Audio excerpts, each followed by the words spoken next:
You know what? Before ko simulan ang inyong reading, no, the energy or the vibe, no, is parang medyo mainit, no?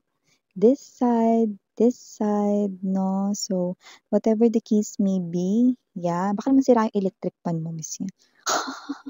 Or hindi gumagana yung aircon mo, miss yan. You know? Okay? It's not that, no? The vibe or the feeling, no? Parang, it's getting hot in here, yan, no? Yung energy na parang, alam mo yung energy na ano, kay si San Goku naglalaban, no? Dun sa kanyang kaaway na medyo syongit.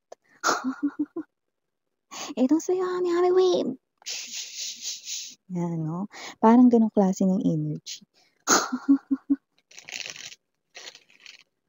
'Di ba? So, parang meron ditong klase ng war, labanan, ganyan, no? So, let's see.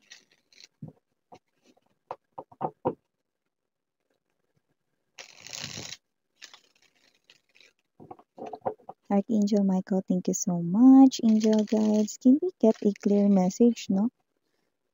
Dun sa ating paunang mensahe. Sa mga bago, welcome. Ako po si Yan. Yan, wala po akong Celtic mga babes, ha? Ganito lang talaga ako mag-reading. Yan, no? Alam na yan ng mga istam buyers ko. Di ba, guys? Di ba, babe? Ikaw na nakikinig ngayon. Yan. Nag-lunch ka na? Okay, let's see.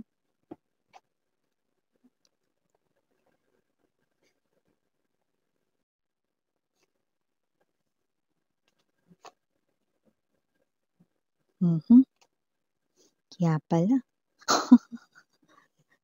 Ayun, no? Eh, parehas galit yung energy, oh. Yun, no? Eh. Okay.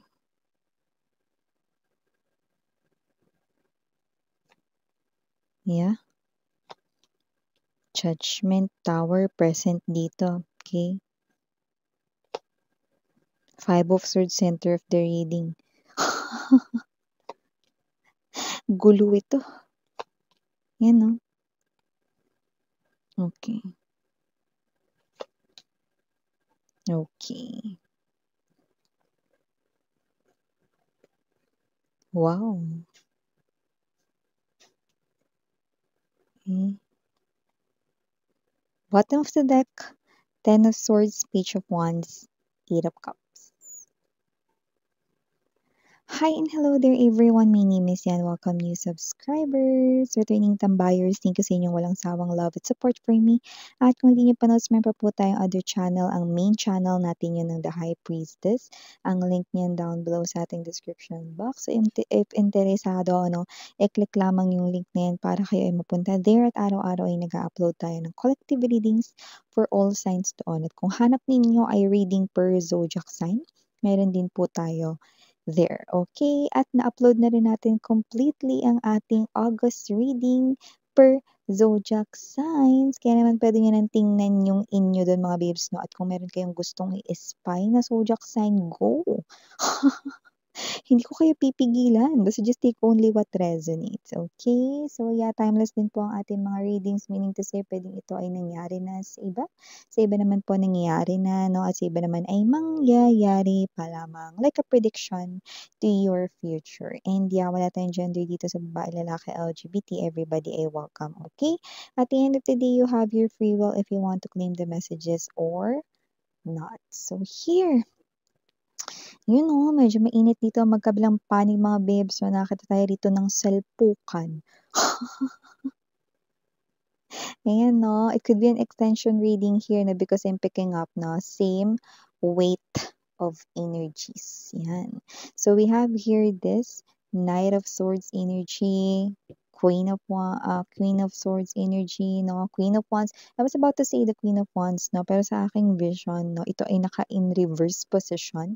Okay, so definitely I'm seeing three energies right here, no. Let's get straight to the point, no. Sino ba itong nagsasalpukan na ito? Bangayan ito, no, away ito, gulo ito. ito with the Five of Swords energy, no? Yeah, looks like your person right here. At ang third party rito, no, ay may salpukan, may bangayan, may awayan, no? Pataasan ng boses dito mga babes, no? Pero wala sila sa singing contest, no? At walang balak na maging songeries ang isa sa kanila, songeries! Yan, no? So, yun nga mga babes, no? Yeah, okay. So, nakikita natin dito na kung sino man tong mga energies na ito, no? Ang pulot dulo ng kanilang awayan, no, ay ikaw. But there's this specific situation right here, no? So, it looks like your person is being awakened. Mukhang nagigising na ang iyong person, no? Dahil nakikita ko dito, alam mo, nakakalungkot, no? Kasi hindi yung nakikita rito, no? Na pinagtatanggol kayo ng inyong person, no? Hindi naman sa gusto niya itong ibida, no? Pero parang yung iba sa inyo, no? Sobrang tagal na nung huli niya kayong pinagtanggol, no?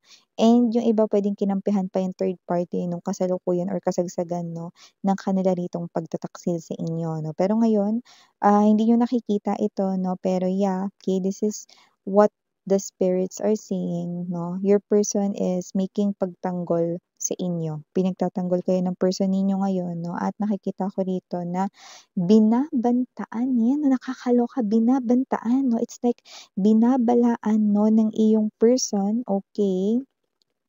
Ang third party, look at that. Okay. Na ano, na huwag kayong gagambalain, na huwag kayong gagalawin, 'yan 'no. Kasi mukhang galit sa inyo dito yung third party 'no. Well, hindi na nakakapagtaka because maybe your person right here 'no is posibleng, dahil pinagtatanggol niya nga kayo, very obvious ito 'no. So, iniisip ng third party 'no na posibleng mahal pa kayo ng person ninyo, nagbabalik ang pagtingin niya sa inyo 'no, at hindi siya nagkakamali. Dahil totoong nagising na ang iyong person with the tower 'no, and the presence of judgment energy right in here 'no. So your person right here 'no, wag mong gagalawin si collective, wag mo siyang, ah, what's this, wag mo siyang gagalawin, wag mo siyang papatulan ever 'no. So parang may gano'n yung person mo rito 'no, dahil ako ang makakalaban mo. So your person right here is saying 'no, na alam mo mga babes, kung feeling mo hindi ka niya naiintindihan, hindi niya naiintindihan yung pain na nararamdaman mo 'no, during the time of separation at during nung time na pinagpalit niya kayo 'no, at ginawa niya kayong option, and this person mo 'no, ay pinili yung third party over you 'no. Possible na hindi mo, ah naramdaman 'no, na naiintindihan ka niya. But this time, your person right here 'no, is pinagtatanggol ka niya from the third party na parang, "Tama na, masyado ng kota si collective sa pain na nadulot natin sa buhay niya. Huwag mo siyang gagalawin, huwag mo siyang gagambalain kasi makikita mo ang tunay na ugali ko. Mahirap akong kalaban." 'Yan oh, the Emperor's energy, 8 of swords right in here sa aking vision, plus the two of swords. So it looks like your person right here no is pinaninindigan niya ang kanya ritong mga salita no, na kung ang third party rito no ay gagawa ng hindi maganda sa iyo, ikaw rito ay kanyang susugurin, sasaktan at gagawa ng hindi maganda. Mhm. Ako ang makakalaban mo. Yan ang sambit or wika ng person mo. Yan oh. Kaya kung sino man tong person mo na ito mga babes, it looks like this person here is now realizing, okay, ang extent ng iyong pain, kung gaano kasakit ito for you guys, no? Yan, okay. At nakikita natin dito, no, na posibleng tapos na yung kanilang connection 'no, at lovely days ng, kaniyang third party, nung kanilang labi-dabi days. Kasi mukhang okay, tapos na 'no, nagising na ang iyong person rito 'no, sa isang hindi dapat or bawal na panaginip. Ayan 'no, kaya naman kung sino man itong person mo, nakita ko rito na posibleng nakita niya na ang tunay na ugali ng third party at handa rin siyang ipakita ang kanyang tunay na ugali sa third party kung ito ay gagawa ng hindi maganda sa'yo. You know, kaya naman kung sino man itong person man na ito, I know what you're trying to say, no, habang nakikinig ka rito, no. Dapat noon miss yan, ginawa niya yan, no. Yan mga babes, pero kasi ang pagsisisi wala sa unahan, no. Kasi kung ito ay nasa unahan, walang human being na magsisisi, 'di ba? So, ito ay nasa dulo, 'no? So, nakita natin dito mga babes, 'no, na itong person mo natauhan na, nagising na, 'no, siguro nahampas ito ng bunot. Yan, 'no, yung mga nagpo-floor wax diyan, alam kung ano ang bunot, 'di ba? Matigas yan lalo na kapagka ano, malakas yung impact, 'di ba? So, kasi naman 'tong energy na 'to, nakakuha tayo rito 'no, na ang person mo rito, hindi mo nalalaman pero nakikita ko na nagbabalik loob na ito ng unti-unti sa iyo, 'no. So, nakikita ko na itong pangyayari na 'to 'no, ay malakas na ebidensya na ito ay para sa'yo kung with the Eight of Cups energy 'no, ikaw ay naka-move on na, naka-move on forward na 'no, at ito ay malakas na nangyayari without you even knowing this 'no, without your knowledge right here because 'no, ang mga makaka-resonate lamang dito ay ang mga nakaka-move on na sa pain, nakaka-move on na sa iyong ex-lover, nakaka-move on na sa past experiences na traumatic sa inyong life, 'no. So, if this is you na nakaka-move on ka na, 'no, and then ito ngayon na nangyayari sa person mo at sa third party rito, 'no. So, parang your person right here, don't even think to lay a finger sa aking person, kundi makikita mo ang hinahanap mong gulo. Yun oh, see yung dating malambing nilang palitan ng messages. Ngayon para na silang war, 'no, yung nakikita natin dito. Kaya naman kung sino man itong person mo, yes, you're right. Tama ang naiisip mo habang nakikinig ka sa reading na ito. Yung person mo, nare-realize niya na mahal ka talaga niya pero wala siyang ginagawa pa ditong mga hakbang dahil ito 'no, ay nagsisimula pa lamang 'no at hina-handle niya pa ang situation with the third party. Okay, kaya kung sino man 'tong person mo 'no, I guarantee you guys 'no, na itong tao na 'to 'no, malamang sa malamang kokontakin talaga kayo nito 'no, bago talaga rito pumatak the earliest 'no, na nakikita natin kokontakin kayo nito 'no, bago pumatak ang bare months 'no, or bago mag-end naman 'no, ang 2025 'no, for a lot of them. Yan yung nakikita natin dito, yan, see? Your person right here starts to feel this, no?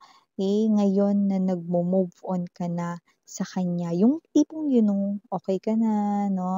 Okay ka na, wala siya rito, hindi mo na rin siya masyadong naiisip na, yeah, may pagmamahal pero hindi na sapat para bumalik ka sa kanya, no? So, yun yun.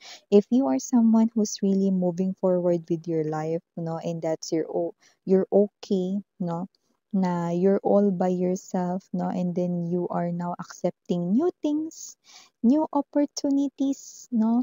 Then this reading is for you, no? Nagkakagulo rito mga babes, no? Ang iyong past lover at ang kanyang third party. I know you've been waiting for this. Yes, we do have here initials. Might be part of the letters of your names or maaari naman na initials talaga ninyo no, or names niya rito. No? So, thank you so much. No, here are the letters. We have here the letter C. We have here the letter P. We also have here the letter I plus we have here the letter N. Nandito din po ang letter E, yan, no? And last but not the least, we have here the letter Q. Yan. Okay, so yeah, just take only what resonates, guys. Again, I'm Yuriana Only. Sarang Hiya, love and night. Annyeong.